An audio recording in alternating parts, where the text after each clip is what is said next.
So we had quite the eventful episode of an Archdemon's Dilemma, and honestly, the Raphael stuff might actually be one of my favorite things that we got, because that was probably the biggest surprise. We already knew Zagan was starting a family, and boy did that melt my heart when he pretty much accepted old little Four as his daughter.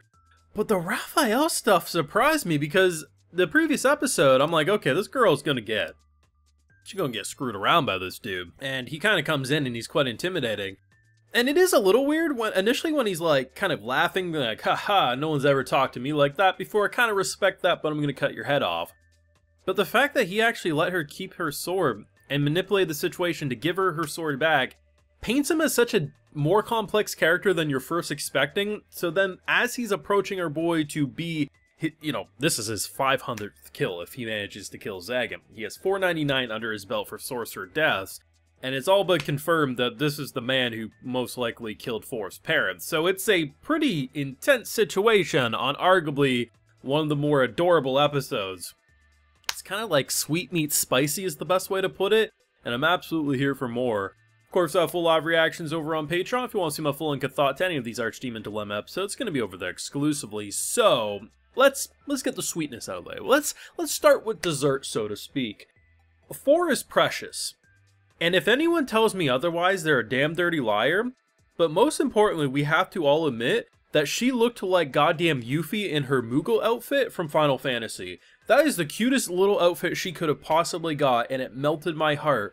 But them skipping through town together, some people may want to say it's fast-paced, but I don't care, man. This is like perfect pace. We have like a ragtag team. We have a sorcerer who never knew love. We have a girl who was sold into slavery and treated like an object. And a girl who seemingly lost her family. And the fact that they've all bonded into this makeshift family. This is why I love Spy Family, is that even if they all think it's like fake in that show, it's such a real family at the end of the day. And equally so here. Like, just the fact that Four gets so happy when she's praised by Zagan is just fantastic. The idea that the two of them, like mother, like daughter, if one gets head pats, the other wants it, and vice versa. It's like, oh my goodness. It is such a sweet show. It really is. There's intensity, of course. I mean, look at how they end the episode and how they've done certain moments. There is intensity. But the idea of such a powerful man who normally, like the fact that if he goes through the town, people assume he kidnapped a kid. Like, that's the impression a sorcerer, an archdemon would give, because that's just the vibe they give off. And the fact that we can have characters like Barbados, like, this is a great example. He's laughing like, why the hell would you adopt a little girl? Like, it's insane to think of that a sorcerer would do that.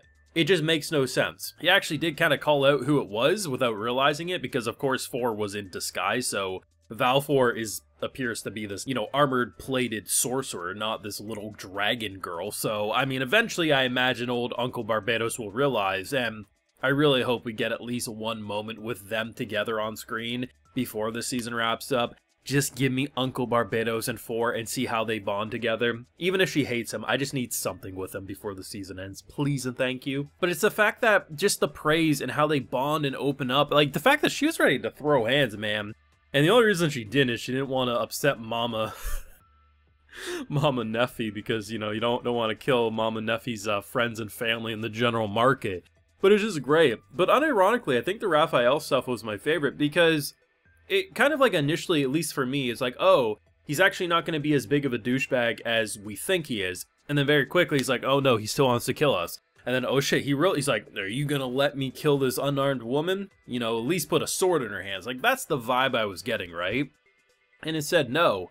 He went into such an extreme situation, and it's really because she impressed him, right? Like, she had backbone and spoke to him in a way that clearly no one spoke to him in years. Especially a woman, as he says. Like, it's impressive to him, and he honestly wanted to reward that. And the idea that he, like, forced this man to give her back her sword, and he's worried, because if we look at last week's episode, he says, like, he wants to find a way to give her that sword back, but he can't just do it. In this situation, Raphael said, I'm gonna start swinging, at least put a blade in her hands, and then he walked away. It makes it such a more complicated situation because he's not that generic douchebag energy.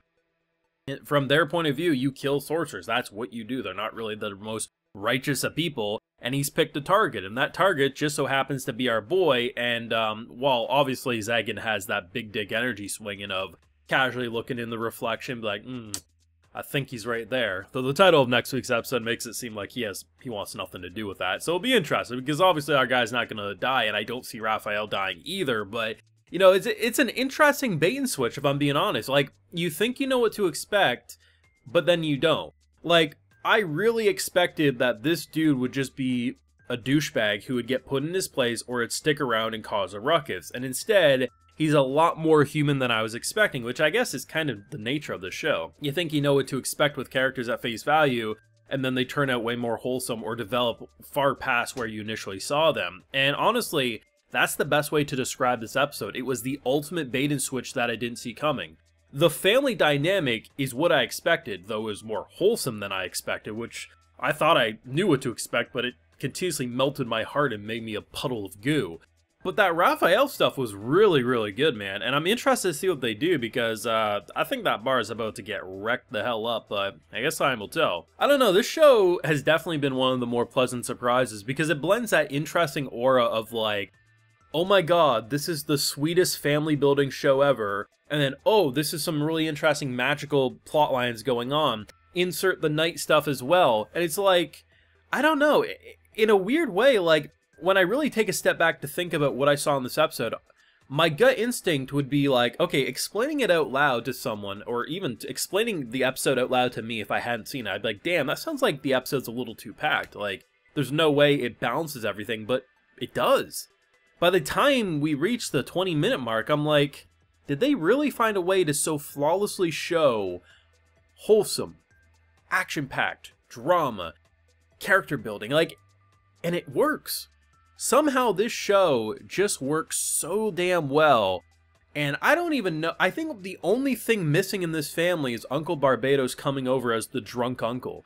Do that to their home, and I think we are absolutely set. One of two things will happen with that dynamic. Either he'll be like someone who like really doesn't like her, and she'll try her best to make him like her, or he's just gonna immediately melt and be the biggest sap, and he'll say, if you tell anyone I bought her a gift, I'll kill you energy, which I kind of feel like number 2 might be the most likely, but time will tell. But I need at least one interaction with them before the season's over. But yeah, that was a great episode, man, and definitely a big bait and switch that I personally didn't see coming, but let me know what you thought down below. Leave a like if you enjoyed, subscribe if you're new around here, of course, ring that bell so you know if I when I upload more, and like I mentioned, we got those whole live reactions over on Patreon, and hey, while you're over there, I'll also give you a video shout out. So today we got Gabrielle Ray, Wayne Delkis, Just, Reedy Reed, Chloe NG, Marco Son, and Hiran12. So I appreciate the support, everyone. Please take care and have a good one.